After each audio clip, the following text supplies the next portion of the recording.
30 বছর পর শনি মঙ্গলের মিলনে গুরুতর ক্ষতির মুখে পড়বেন 3 রাশির জাতকরা। জুলাই মাসের শেষ সপ্তাহ থেকেই শুরু হয়ে যাবে মঙ্গলের খেলা। কর্পূরের মতো উবে যাবে টাকা পয়সা। এখন থেকে সাবধান না হলে ধাক্কা সামলাতে পারবেন না শেষ সময়। কোন কোন রাশির জন্য সতর্কবার্তা দিলেন জ্যোতিষীরা, দেরি না করে জেনে নিন এখনই। 30 বছর পর তৈরি হতে চলেছে বিরল যোগ, আর এই যোগের প্রভাবেই বড়সড় সম্মুখীন হতে চলেছেন 3 রাশির জাতক জাতিকারা। নির্দিষ্ট সময় অন্তর নিজেদের গতিবিধি পরিবর্তন করে থাকে গ্রহ নক্ষত্ররা, যার ফলে কখনো শুভ আবার কখনো তৈরি হয় ঘোর অশুভ যোগ। আগামী 28শে জুলাই তৈরি হতে চলা সমসপ্তক যোগ নিয়ে এখন থেকেই সাবধান থাকার পরামর্শ দিচ্ছেন জ্যোতিষীরা। জ্যোতিষ শাস্ত্রে গ্রহ সেনাপতি হিসেবে পরিচিত মঙ্গল আগামী 28শে জুলাই রাশি পরিবর্তন করে প্রবেশ করতে চলেছে শত্রু রাশি কন্যায়। এই মুহূর্তে শনি মহারাজের অবস্থান রয়েছে মীন রাশিতে। এমন পরিস্থিতিতে যখন শনি ঠিক তার বিপরীতমুখী রাশিতে মঙ্গলের মুখোমুখি হবে, তখনই তৈরি হবে সমসপ্তক যোগ। প্রখ্যাত জ্যোতিষী অনিশ ব্যাসের মতে শুভ ও অশুভ দু ধরনেরই প্রভাব রয়েছে সমসপ্তক যোগের।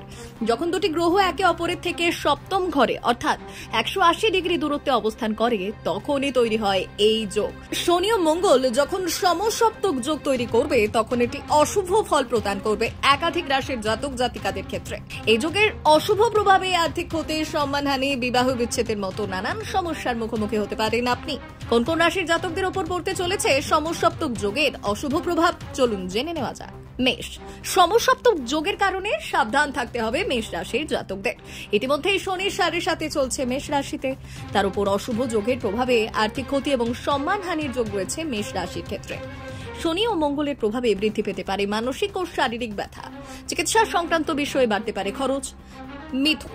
সমসপ্তক যোগের ফলে বিরূপ প্রভাব পড়তে চলেছে মিথুন রাশির ওপরেও। কেরিয়ার ও চাকরির জন্য বেশ কঠিন সময়। কর্মক্ষেত্রে সাবধানতা অবলম্বন না করলে পড়তে হতে পারে বড় বিপাকে। পরিস্থিতি পর্যালোচনা করে সিদ্ধান্ত নিতে হবে আগামী কয়েক মাস। কাউকে টাকা ধার দিলে তা ফেরত পাওয়ার সম্ভাবনা খুবই কম। কর্কট। আর্থিক প্রতিকূলতার মধ্যে দিয়ে যেতে হতে পারে কর্কট রাশির জাতক জাতিকাদের। বিপুল আর্থিক ক্ষতির সম্ভাবনা রয়েছে এই সময়টাতে। বুদ্ধি সহকারে অর্থ ব্যয় না করলে সমূহ বিপদ। কোনো প্রয়োজনে ঋণ নিতে হতে পারে আপনাকে। স্বাস্থ্য ও প্রেম সম্পর্কিত বিষয় নিয়ে বাড়বে উদ্বেগ। বৈবাহিক জীবনেও রয়েছে অশান্তির সম্ভাবনা।